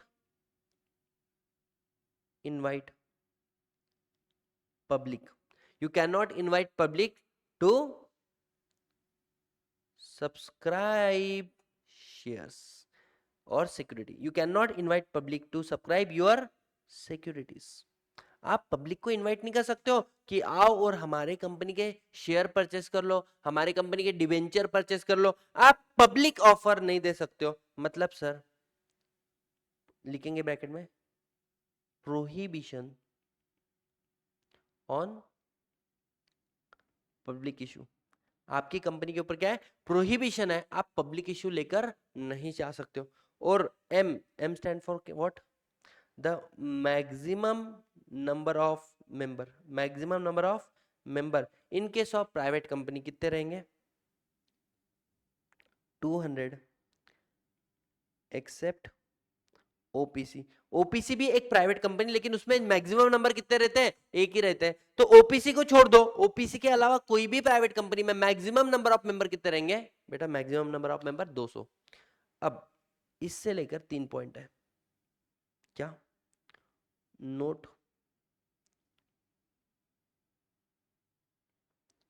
if 2 or more person hold share jointly, it will be treated as one। मतलब sir, अगर मान के चलो मुकेश अंबानी, नीता अंबानी ने हमारे कंपनी के 3000 शेयर परचेस किए, तो हम लोग क्या माने? 2 मेंबर माने या एक ही मेंबर माने? बोले दोनों ने मिलकर शेयर परचेस किया, जॉइंट नेम में ना। हाँ, तो बोले इनको दो नहीं, दो जिसमें एक जान मानेंगे, मतलब इनको वन ट्रीट करेंगे हम लोग। कैसा ट्रीट करेंगे guys? Will treat them as a one. Guys बताओ, क्या ये वाला पॉइंट आपका क्लियर हुआ? यस और नो? यस। तो ये वाला हुआ आपका पहला पॉइंट। पॉइंट क्या बोलता है? कि 2 or more person holding share jointly will be considered as one, not as a multiple। ठीक है? यस। और हम लोग एक्सक्लूड कर रहे हैं। एक्सक्लूड करना मतलब गए, सुनो, दो इंपॉर्टेंट पॉइंट है। फ्रॉम लिमिट ऑफ 200, 200 मेंबर हो सकते हैं ना मैक्सिमम। वो 200 मेंबर में कौन कौन काउंट नहीं होता है? अगर कोई व्यक्ति तुम्हारी कंपनी का क्या है? एम्प्लॉय है, प्लस वो तुम्हारी कंपनी का क्या है? मेंबर भी है। सर मैं आपको इसका रियल लाइफ एग्जांपल देता हूँ। वो अभी मैं नाम नहीं लूंगा, ठीक है? समझो, this is a company called x academy. इस एक्स एकेडमी का नाम है sorting hat technology private limited. ये रियल नाम है, ये एक्स एकेडमी गलत नाम है, ठीक है? लेकिन आप होशियार हो। और बेटा उसकी कंपनी का नाम क्या है? Sorting hat technology private limited. ये तो सिर्फ ब्रांड नेम है, एक्स एकेडमी। अब ये क्या हुआ? इस कंपनी के अंदर लगभग 5000 प्लस एजुकेटर काम कर रहे थे। इस कंपनी के अंदर कितने? 5000। बेटा ये कंपनी कौन सी है? Sorting heart technology private limited, मतलब प्राइवेट कंपनी है ना। और इस प्राइवेट कंपनी में कितने एम्प्लॉय हैं? 5000। बेटा ये लोग एक ऑप्शन देते थे, टीसॉप। टीसॉप मतलब टीचर स्टॉक ऑप्शन प्लान। अगर आप हमारे कंपनी में कम से कम कितना साल काम कर लेते हैं? 3 साल, हम आपको आपके सैलरी के 10% के शेयर देंगे। अगर आप हमारे कंपनी में 5 साल काम कर लेते हैं, हम आपको आपके सैलरी के 20% वैल्यू के शेयर दे देंगे। मान के चलो मेरी सैलरी वहां पे 2 लाख रुपए, तो 2 लाख का 10% कितना हो गया आपका? 20,000। तो 20,000 के शेयर हम आपको दे देंगे। बेटा आप मुझे बताओ, ये 5,000 एजुकेटर में से लगभग 1,000 एजुकेटर तो ऐसे रहेंगे जिनको 3 साल कंप्लीट हो गया। हाँ, और इन 1000 एजुकेटर ने तुम्हारे कंपनी के शेयर्स ले ले। तुम कितने कौन सी कंपनी है? प्राइवेट। और बेटा प्राइवेट कंपनी में मैक्सिमम कितने लोग रह सकते हैं? 200। और यहाँ पे तुम्हारे 1000 एजुकेटर ने शेयर ले लिए। 1000 एजुकेटर, तुमको नहीं लगता है? अच्छा तुम अगर गलती से ऐसा बोलोगे ना, सुनो रे, तुम में से हम सिर्फ 200 एजुकेटर को शेयर दे सकते हैं, बाकी को नहीं देंगे। 800 शेयर होल्डर के चेहरे कैसे हो जाएंगे गाइस? Just imagine. और 200 शेयर होल्डर के चेहरे, वाह हमको तो क्या मिला? शेयर्स मिल गए। ये लोग खुश हो रहे, बाकी लोग नाराज हो रहे। इसलिए इन्होंने एक लॉ लाया, कंसेप्ट लाया। क्या क्या बोला गाइस? अगर कोई तुम्हारे कंपनी का एम्प्लॉय है प्लस वो तुम्हारे कंपनी का मेंबर भी, मतलब एम्प्लॉय भी है उसके, आपके पास उसके पास आपके कंपनी के शेयर्स भी है, तो उसको 200 के लिमिट में नहीं लेंगे। हाँ वो मेंबर है, उसको नोटिस देंगे, वो मीटिंग में आएगा, वो वोट करेगा, वो समोसा खाएगा, मतलब ब्रेकफास्ट वहां पे जो होता है ना, वो सब कुछ करेगा, लेकिन उसको 200 के लिमिट में काउंट नहीं करेंगे। अब वो एक्स एकेडमी में एक बार क्या हुआ था गाइस, मोर देन 1000 एजुकेटर को सिंगल डे पे रिमूव कर टर्मिनेट कर दिया था। That day was 31 of March 2022। 31 of March 2022 को 1000 से ज्यादा एजुकेटर को उन्होंने क्या कर दिया था? निकाल दिया था। डोंट यू थिंक शायद वो लोग वो भी हो सकते हैं जिनके पास कंपनी के शेयर्स है, और जैसे तुम उनको निकाल दोगे, they are no more employee, they are just member, और फिर भी तुम्हारा 200 का लिमिट बढ़ जाएगा ना। इसलिए इन्होंने क्या बोला, दूसरा, अगर हमारा कोई एम्प्लॉय था प्लस वो हमारे कंपनी का मेंबर था, उसका एम्प्लॉयमेंट जो था वो क्या हो गया? उसका एम्प्लॉयमेंट सीज हो गया। सीज हो गया मतलब खत्म हो गया, मतलब he is ex employee, he is not employee, अब वो क्या हो गया? एक्स एम्प्लॉय है। बट उसकी मेंबरशिप कंटिन्यू है, मेंबरशिप कंटिन्यू है। मतलब सर अगर मानो कोई हमारी कंपनी का एम्प्लॉय भी है और मेंबर भी है, उसको तो 200 के लिमिट में नहीं लेंगे, लेकिन उसका एम्प्लॉयमेंट खत्म होने के बाद भी उसका मेंबरशिप कंटिन्यू है, उसको भी 200 के लिमिट में लेंगे नहीं। गाइस समझ में आया? तो यहाँ पे ध्यान देना, यहाँ पे क्या बोला है?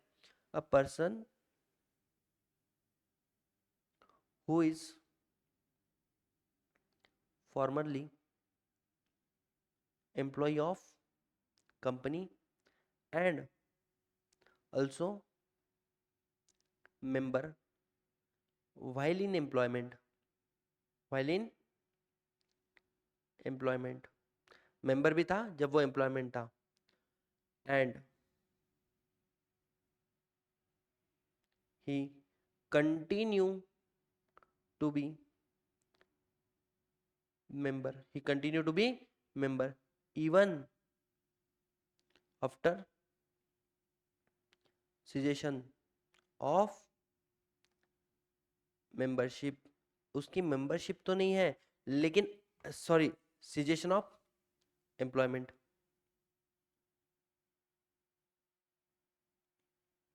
मतलब सर सुनो, आराम से पढ़ो। पर्सन हु इज फॉर्मरली, पहले फॉर्मरली मतलब अर्लियर एम्प्लॉय ऑफ कंपनी, और उसी समय में he is also member. Now continue कर रहा है अपनी मेंबरशिप, जबकि उसका एम्प्लॉयमेंट क्या हो चुका है? सीज हो चुका है। ऐसे व्यक्ति को भी 200 के लिमिट में नहीं लेंगे। अब पूरा का पूरा प्राइवेट कंपनी का एक बार डेफिनेशन देखोगे तो क्या होगा? Private company means a company having minimum paid up share capital as may be prescribe, और इसके कंपनी के आर्टिकल में क्या होना चाहिए? सीम होना चाहिए, मतलब restriction on transfer of share, prohibition on public issue, और तीसरा the maximum number of member shall not exceed 200। तीन बातें। नंबर वन, क्या ज्वाइंट मेंबर को 1 काउंट करेंगे? सर अगर कोई व्यक्ति कंपनी का एम्प्लॉय है और मेंबर भी है तो उसको काउंट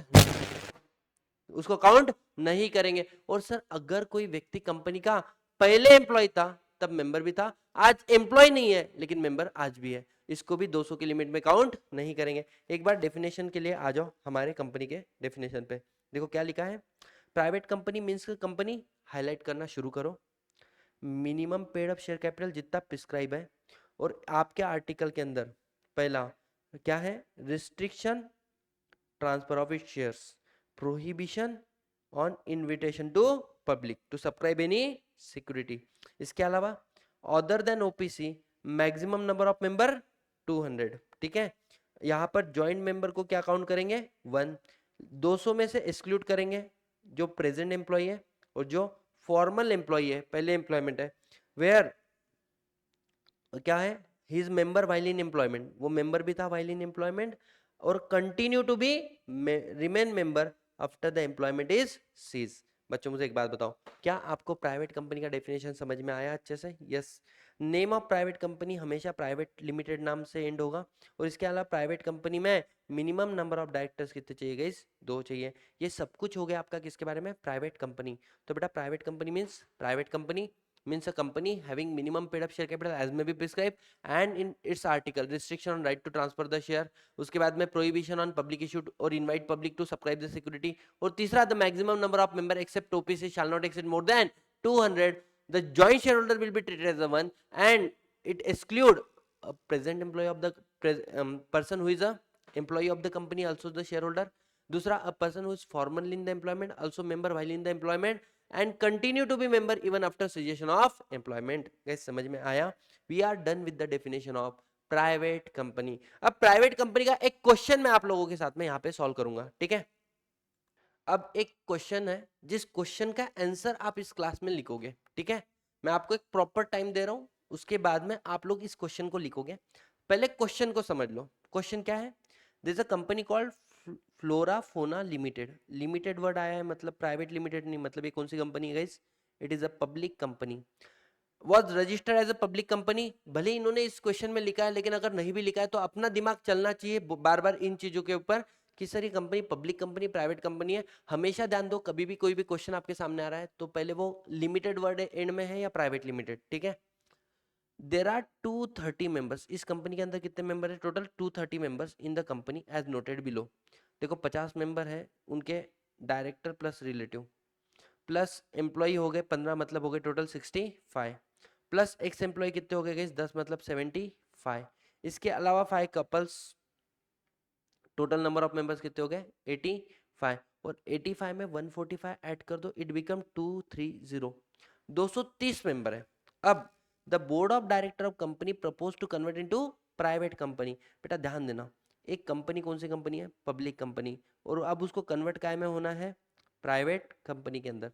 याद करो क्या होगा? पहली बात, इसके आर्टिकल ऑफ एसोसिएशन के अंदर 3 बातें एक्स्ट्रा ऐड हो जाएगी। क्या? नंबर, ट्रांसफर ऑफ शेयर के ऊपर क्या आ जाएगा? रिस्ट्रिक्शन। आज के बाद में इनको क्या है? प्रोहिबिशन है। किसका? पब्लिक इशू का।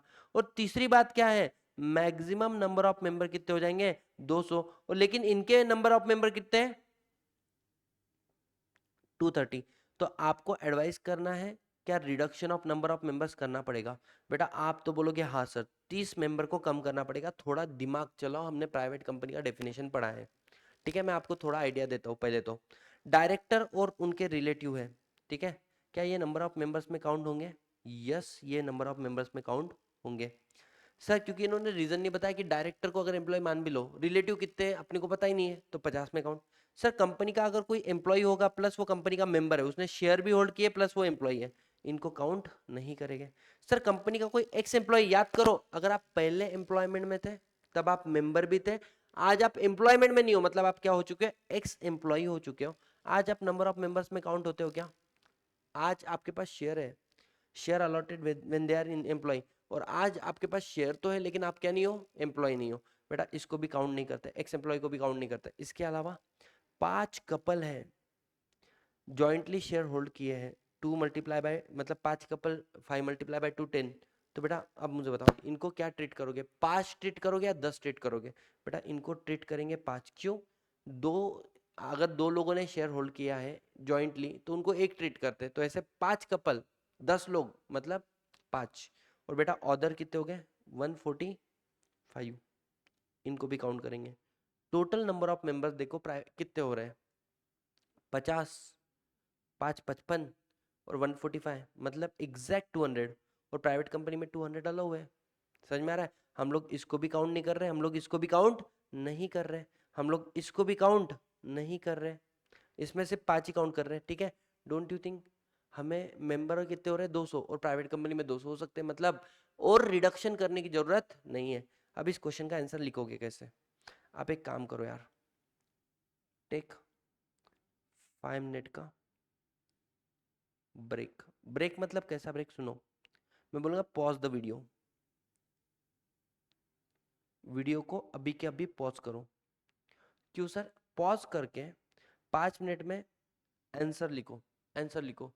क्योंकि मैं देखो, मैं तो इमीडिएट आंसर लिखने वाला हूं, तो आप लोग मेरे को यहीं पे रोक दो। रोको ना बे। हाँ, मानता हूं आपने मेरे को रोका, अब आपने मेरे को फ्री कर दिया, फ्री है ना, फ्रीज में से। अब मैं इस क्वेश्चन का आंसर लिख के दिखाता हूँ, आप चेक करो जो आपने लिखा और जो मैंने लिखा क्या वो सिमिलर है नहीं है, ठीक है? और कहीं पे तुम इंप्रूवमेंट कर सकते हैं। अगर ये मेरे एग्जाम का क्वेश्चन होता तो मैं कैसे लिखता? सबसे पहले पहले तो क्वेश्चन नंबर देता मैं यहाँ पे 2 का ए, ठीक है? फिर मैं यहाँ पे लिखता आंसर, और आंसर में मेरी पहली लाइन होती प्रोविजन ऑफ लॉ। इसके ऊपर कौन सा प्रोविजन एप्लीकेबल होता है, तो मैं लिखता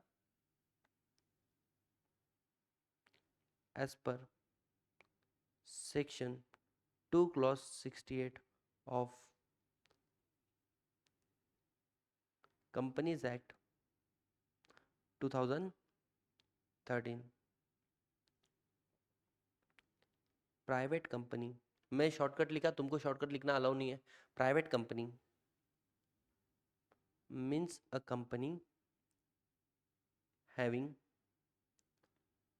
minimum paid up share capital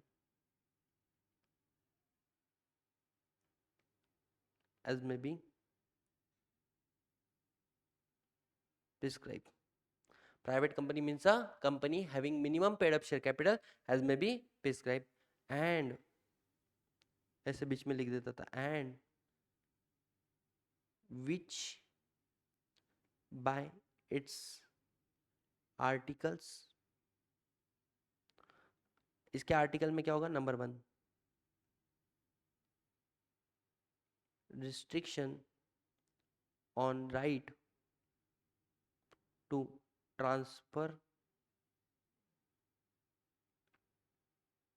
the shares. Second point, prohibition on invitation to public, prohibition on invitation to public to क्या बोलेंगे? Subscribe for securities of company. हम उनको पब्लिक ऑफर भी नहीं दे सकते। एंड यहाँ पे लिखेंगे एंड, यहाँ पे भी लिखेंगे एंड। एंड में क्या लिख रहे हैं अब हम लोग? एंड में लिख रहे हैं एंड ये एक्सेप्ट ओपीसी, अगर 1% कंपनी को छोड़ दे, limit the number of member not exceeding 200। हमारे नंबर ऑफ मेंबर्स किससे ज़्यादा नहीं होने चाहिए? 200 से ज़्यादा नहीं होने चाहिए। However following person cannot be considered while calculating number of members। कौन कौन? Number 1 person who is employee of company as well as member, and दूसरा person who is formerly in employment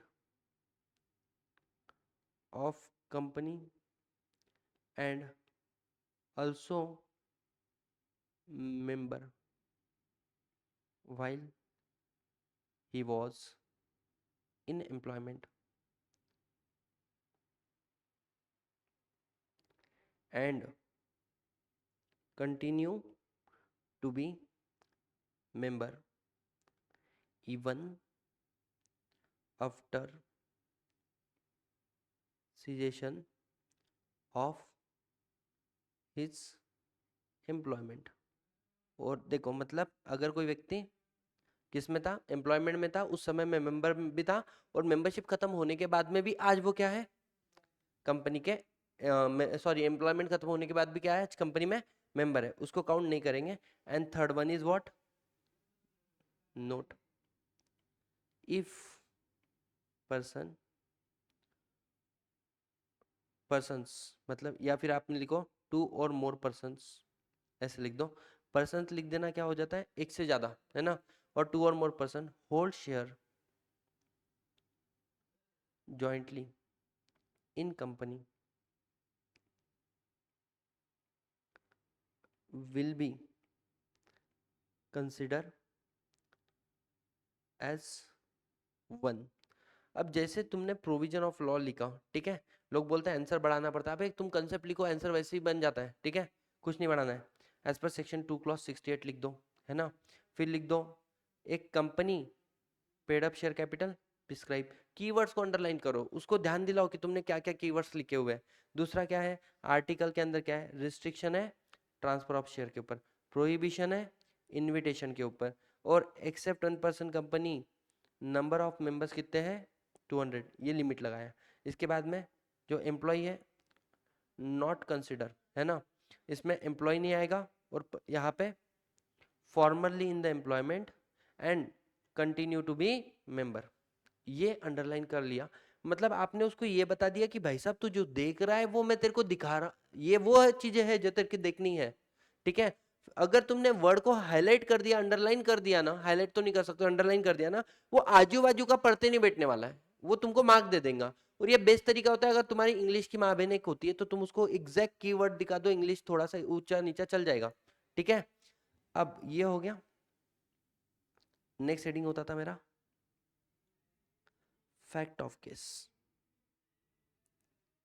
देखो तुम लोग कुछ ऐसे रहेंगे जो है ना, मैंने बोला था कि पॉज करो और आंसर लिखो, नहीं लिखा बेटा तुमने। कोशिश करो अभी भी पॉज कर लो, आंसर लिख लो, तुमको तुम्हारी गलतियां समझ में नहीं आएगी जब तक तुम ऐसा करोगे नहीं, ठीक है। अब मैं लिख रहा हूँ fact of case. Fact of the cases के अंदर कंपनी का नाम द फ्लोरा फोना लिमिटेड,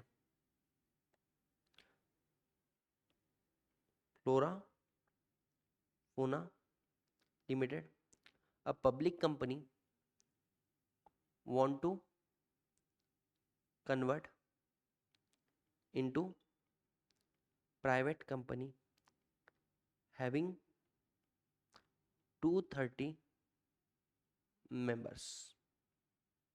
बस फैक्ट ऑफ द केस में आपको बहुत ज्यादा कुछ नहीं लिखने का बेटा, समझ लो। फैक्ट ऑफ द केस में कभी भी आपको it's a cherry on the cake. अगर if there is no cherry that does not mean हम लोग केक नहीं खाने वाले, केक तो वैसे भी खाने वाले। चेरी रहा तो केक उठ उठ के दिखता है। जो तुमको पसंद है उसने तुम्हारे हिसाब से कपड़े पहन लिए, आहा, होता है ना। Try to understand, it is that's it. इसके अलावा नहीं, आंसर इज इंपॉर्टेंट। तो fact of the case is not important, but हाँ लिख दोगे तो सही रहेगा ना। और बेटा आ जाओ, मैं तुमको एक बात और बता देता हूँ। आई एम नॉट द गाय जो क्या करेगा, सजेस्ट आंसर बाजू में लिख रखेगा, उधर देख रहा है इधर लिख रहा, उधर देख रहा है इधर लिख रहा, उधर देख रहा है, हाँ हाँ। जब तक तुम्हारा टीचर को इतना कॉन्फिडेंस नहीं है ना कि वो बिना देखे लिख सकता है, तब तक वो बच्चे में कॉन्फिडेंस आ ही नहीं सकता है कि वो भी बिना देखे लिख सकता है। तो मेक श्योर गाइस वो कॉन्फिडेंस हर एक टीचर में होना चाहिए जिससे भी आप पढ़ रहे हो। तो यार राइटिंग प्रैक्टिस बैच कभी किसी का देख रहे हो तो देख लेना, उसकी नजर तो नहीं हिल रही बार बार बार बार बार बार, तो शायद देर हाई चांसेस वो देख देख के लिख रहा है। तो तू आपको खुद को नहीं आता, बच्चों को कैसे वो कॉन्फिडेंस आएगा। अब लिखेंगे conclusion, analysis and conclusion. Analysis और कंक्लूजन के अंदर अब आप लिखोगे फॉलोइंग। तो आप पहले लिख लो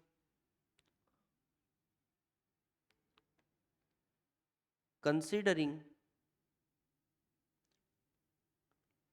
fact of case in the light of given provision of law।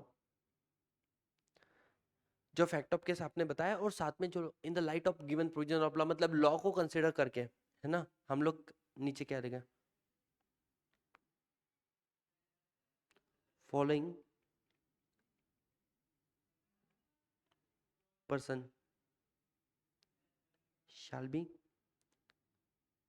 counted in number of members in case of private company. One by one. सबसे पहले कौन काउंट होगा, डायरेक्टर और उनके रिलेटिव। आपको टेबल बनाना पड़ेगा यहाँ पे।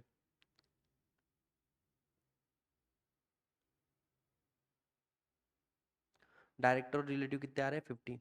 दूसरा, आप क्या करो, जो एम्प्लॉय है साथ में जो एक्स एम्प्लॉय है उनका नाम तो लिखो और यहाँ पे लिख दो एक्सक्लूड एक्सक्लूड एक्सक्लूड, ऐसे लिखो, मतलब इनको ये समझ में आना चाहिए हमने जानबूझ के उसको एक्सक्लूड किया है। फिर जॉइंट शेयर होल्डर के केस में 5 लिख दो, और उसके बाद में लास्ट में अदर के केस में 145, और टोटल कितना हो गया 200, है ना। और क्योंकि अदर के केस में क्या आ गया 200 आ गया, नीचे conclusion. So there is no requirement of reduction of number of member for conversion of public company. अब पब्लिक कंपनी में आप उसका फोना फ्लोरा लिमिटेड का नाम लिखना into private company, there is no requirement. बेटा ये बन गया आपका आंसर। अगर आप इस तरीके से आंसर लिखोगे तो आपको अच्छे मार्क मिलेंगे, क्योंकि आपके जो क्वेश्चन है वो 7 मार्क के होते हैं सीएमए इंटर के अंदर। तो you should be in position to write the answer. अब सर क्या होता है ना, तुम कभी कभी कोई क्वेश्चन लिख लेते हो, उसके बाद में उसका आंसर देखोगे ना, अगर तुमको लग रहा है कोई वर्ड तुमने गलत लिख दिया, उधर ऐसा करने का और उधर लिखने का उसका सही वर्ड क्या था, जैसे मैंने सब कंपनी लिखा, मैं क्या करूंगा, मेरी गलती यहाँ पे क्या है, ऐसे करके मैं यहाँ पे एरो करके लिखूंगा कि बेटा यहाँ पे मैंने वर्ड लिखना चाहिए था कंपनी, फुल फॉर्म शॉर्टकट नहीं मारने हैं, ठीक है। इसके अलावा अगर मैं देखूँ तो मैं और क्या लिखूंगा यहाँ पे, अभी एंड मैंने लिखा है, अगर ये मिसिंग होगा किसी के आंसर में लिखो मिसिंग, ठीक है।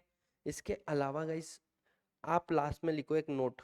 नोट मतलब क्या, क्या आपने मिस किया इस कंटेंट के अंदर।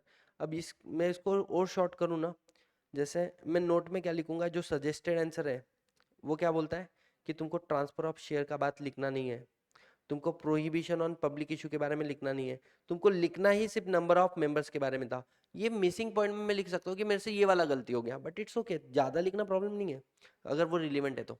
कम लिखना मेक अ डिफरेंस, मतलब ऐसा हो सकता है शायद आपको प्रॉब्लम हो जाए।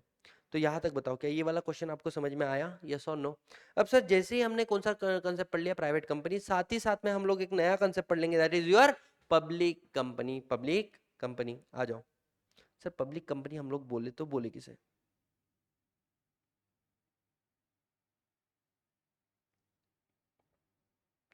देखो इन्होंने बोला public company means a company. Public company क्या है, एक कंपनी है विच इज नॉट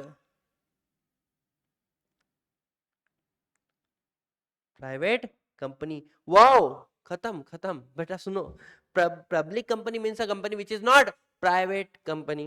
अब क्वेश्चन ये आया विच इज नॉट प्राइवेट कंपनी, मतलब सर, मतलब ऐसा है, प्राइवेट कंपनी के ऊपर 3 क्या थे, कंडीशन थे, इनके जो शेयर है दे आर फ्रीली ट्रांसफरेबल। दूसरा क्या है, दूसरा ऐसा है कि इन कंपनी के,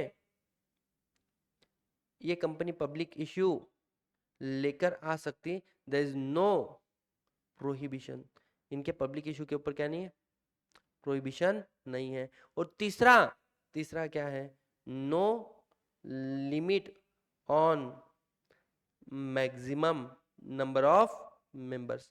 when I say I am not a private, it mean जो जो प्राइवेट के रिस्ट्रिक्शन प्रोहिबिशन है वो मेरे ऊपर एप्लीकेबल नहीं है। गाइस समझ में आया। और तीसरी बात जो सबसे इंपॉर्टेंट है, लिखेंगे guys, private company which is a subsidiary of a public company deemed to be public company, private company which is subsidiary of public company deemed to be public company। और इसके बाद में देना 2 arrow, for the purpose of this act। For the purpose of this act मतलब आज के बाद में भले ही, देखो एक एग्जांपल देता हूं मैं तुमको, एक्स लिमिटेड नाम से एक कंपनी है और वाई प्राइवेट लिमिटेड नाम से एक कंपनी है। तो एक्स कौन सी कंपनी, पब्लिक, और वाई कौन सी है, प्राइवेट कंपनी। बेटा ये भले ही प्राइवेट कंपनी है और ये एक्स पब्लिक है, ये है होल्डिंग कंपनी और ये है सब्सिडरी कंपनी।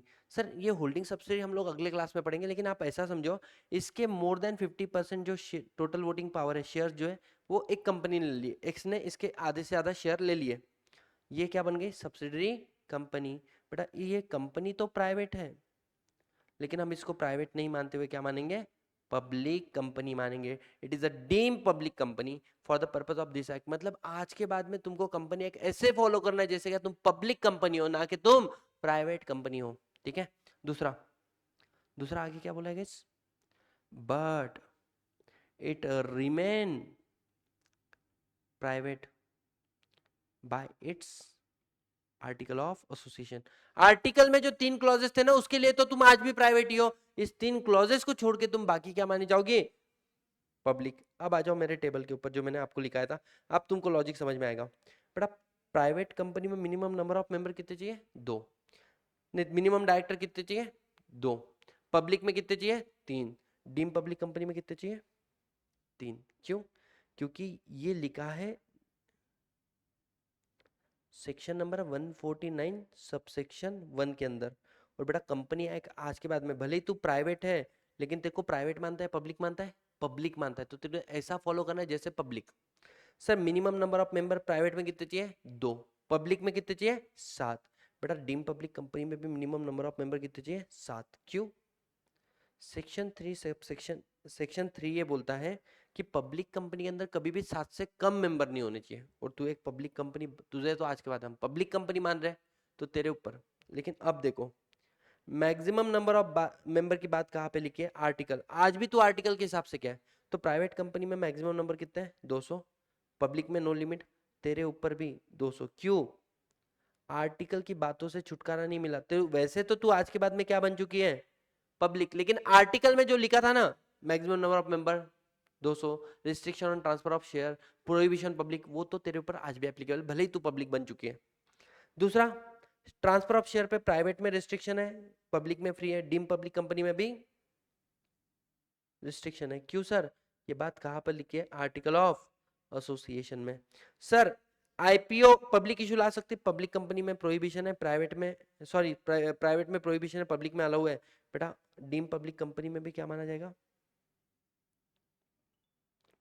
मतलब ये 3 बातें छोड़ दे जो आर्टिकल में लिखी हुई है, इसके अलावा तुझे पूरा कंपनी एक ऐसे फॉलो करना है जैसे क्या तू क्या है, एक पब्लिक कंपनी है, एक पब्लिक कंपनी है। कैसे देखो, क्या लॉजिकली समझ में आया। इन 2 पॉइंट के लिए हम आपको पब्लिक कंपनी मान रहे हैं, लेकिन आर्टिकल के 3 पॉइंट के लिए आज भी हम आपको क्या मान रहे हैं, प्राइवेट कंपनी मान रहे हैं।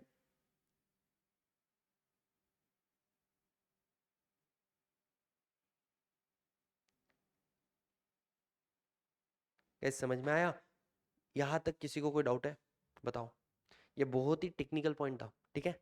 अब सर सुनो ना, एक प्राइवेट कंपनी को पब्लिक कंपनी में कन्वर्ट होना है, प्राइवेट कंपनी को पब्लिक कंपनी में कन्वर्ट होना है या पब्लिक कंपनी को प्राइवेट, क्या करना पड़ेगा, अगर पब्लिक को प्राइवेट में कन्वर्ट होना है तो खुद के नाम में वर्ड ऐड करना पड़ेगा प्राइवेट लिमिटेड। और बेटा अगर प्राइवेट को पब्लिक में तो अपने वर्ड में से वर्ड प्राइवेट को क्या करना पड़ेगा, हटाना पड़ेगा, और सिर्फ नाम क्या बच जाएगा, लिमिटेड। प्लस इसमें नंबर ऑफ मेंबर्स कितने रहेंगे, 2। इसमें नंबर ऑफ मेंबर बढ़ा के करने पड़ेंगे 7। इसमें नंबर ऑफ डायरेक्टर कितने हैं, 2। इसमें नंबर ऑफ डायरेक्टर बढ़ा के कितने करने पड़ेंगे, 3।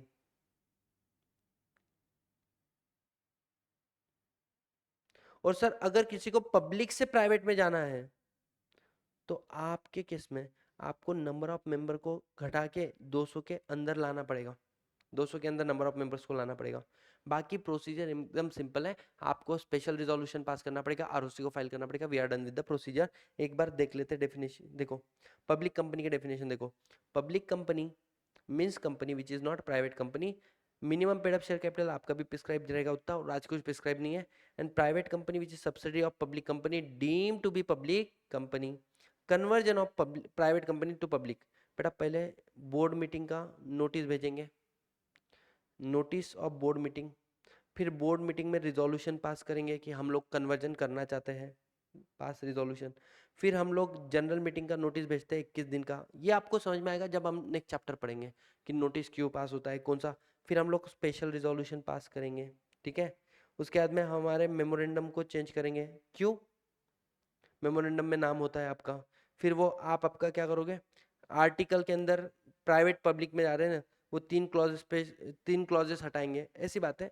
तो when we understand the general meeting next chapter then we will come to the conversion का प्रोसीजर, ठीक है। अभी के लिए ये काफी है। तो sir here we are done with what, 1 person, नहीं sorry, public company and private company. So एक बार अगर कोई बोले सर इसको सम अप कर दो जो आज हमने पढ़ा, तो देखो प्राइवेट कंपनी हम लोग किसको बोलेंगे, आपका पेड शेयर कैपिटल कितना होना चाहिए, जितना प्रिस्क्राइब है, और कुछ प्रिस्क्राइब है क्या, 0 प्रिस्क्राइब है। दूसरा ट्रांसफर ऑफ शेयर के ऊपर क्या है, रिस्ट्रिक्शन। उसके बाद में पब्लिक इशू के ऊपर क्या है गाइस, प्रोहिबिशन। और मैक्सिमम नंबर ऑफ मेंबर कितने अलाउ है, 200। 200 के अंदर 3 बातें, अगर किसी ने शेयर को जॉइंटली होल्ड किया तो उसको काउंट करेंगे 1। इसके अलावा कोई तुम्हारा एम्प्लॉय है तो उसको एक्सक्लूड करेंगे। और अगर कोई एम्प्लॉय एक्स एम्प्लॉय है प्लस आज मेंबर भी है, वो एम्प्लॉय तो एक्स हो गया लेकिन मेंबर कंटिन्यू है, इसको भी क्या करेंगे, एक्सक्लूड। और पब्लिक कंपनी का डेफिनेशन क्या बोलता है, पब्लिक कंपनी का डेफिनेशन बोलता है कि आई एम नॉट प्राइवेट कंपनी, मेरा पेड अप शेयर कैपिटल कितना है, जितना प्रिस्क्राइब है। और तीसरा मेरी सब्सिडरी को डीम पब्लिक कंपनी बोलना। ऐसे समझ में आया, इतना तो पढ़ा अपन ने, से ज्यादा पढ़ा नहीं। हम लोगों को आंसर लिखते कैसे ये समझने में टाइम गया। क्या ये बातें आपको क्लियर होती जा रही है, यस और नो। सो अब मैं आपको बता दूं guys, this was a last demo lecture, यह हमारा लास्ट डेमो लेक्चर था। कुछ बातें आपको मेरे क्लास के बारे में पता होनी चाहिए। सबसे पहले कि मैं पूरा का पूरा लॉ आपको लिखाने वाला हूं, लिखित स्वरूप में देने वाला हूं, ठीक है।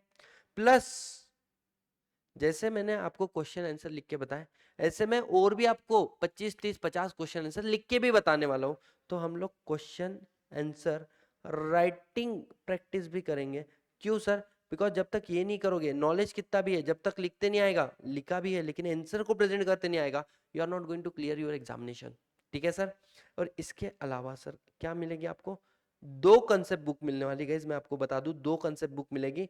एक रहेगा आपका कंसेप्ट बुक कंपनी एक्ट 2013, उसके अंदर है 40 मार्क का। सर इसी के अंदर आपका एलएलपी एक्ट भी कवर किया हुआ है मैंने।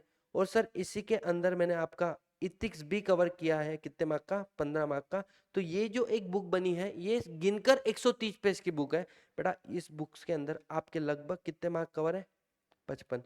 और दूसरी बुक है आपकी कमर्शियल लॉ की, और इस कमर्शियल लॉ में आपका कमर्शियल लॉ प्लस आपका इथिक्स भी क्या है, सॉरी इथिक्स नहीं, इंडस्ट्रियल लॉ कवर रहेगा। ये बुक गई है लगभग 300 पेजेस की, क्योंकि बहुत डिटेल में पढ़ाता हूं मैं। और बेटा ये कंसेप्ट बुक है, ये दोनों भी क्या है, कंसेप्ट बुक। और साथ ही साथ में आपको मिलेगा एक क्वेश्चन आंसर बुक, मतलब question bank, question bank. Sir इसके अंदर भी आप देखो, आपको एग्जाम के जो क्वेश्चन है सीएमए इंस्टीट्यूट के, वो तो मैं आपको कैसे दे रहा हूँ, बुक दे रहा हूँ। लेकिन सर हर एक सेक्शन के ऊपर एक्स्ट्रा क्वेश्चन जो अभी तक इंस्टीट्यूट ने पूछे नहीं है, इसका मैं आपको दे दूंगा पीडीएफ, इसका पीडीएफ।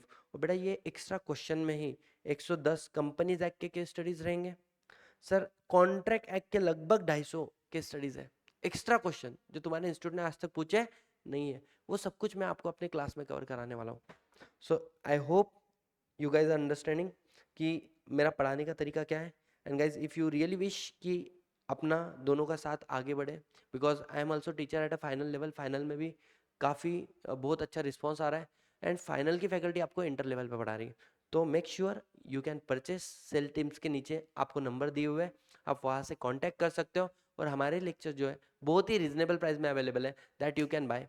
देखो सी, जो भी पैसा आप पे कर रहे हो ना, दैट इज योर इन्वेस्टमेंट। कल जाके आप प्रोफेशनल बनोगे, उसके बाद में समय नहीं लगेगा, एक पहले मंथ का सैलरी आएगा, तुम्हारे फाउंडेशन से लेके फाइनल तक की सारी फी रिकवर हो जाएंगे। तो this is called investment rather than बेटा तुम लोग फोन ले लेते हो, ये ले लेते हो, दिस आर द लाइबिलिटी, वहां से कोई इनकम जनरेट होने वाली नहीं है। बट ये जो पैसा है, डोंट यू थिंक ये आपके फ्यूचर को शेप कर रहा है? सो डोंट थिंक, है ना, जैसे लाइब्रेरी लगाते वक्त सोचना नहीं चाहिए, because that is investment. Lecture purchase कर रहे हो, अगर आपको फैकल्टी सही लग रहा है और आपको लग रहा है आपकी उसकी ट्यूनिंग मैच कर रही है, आपने सोचना नहीं चाहिए, because it is an investment जिससे आपका फ्यूचर शेप ले रहा है।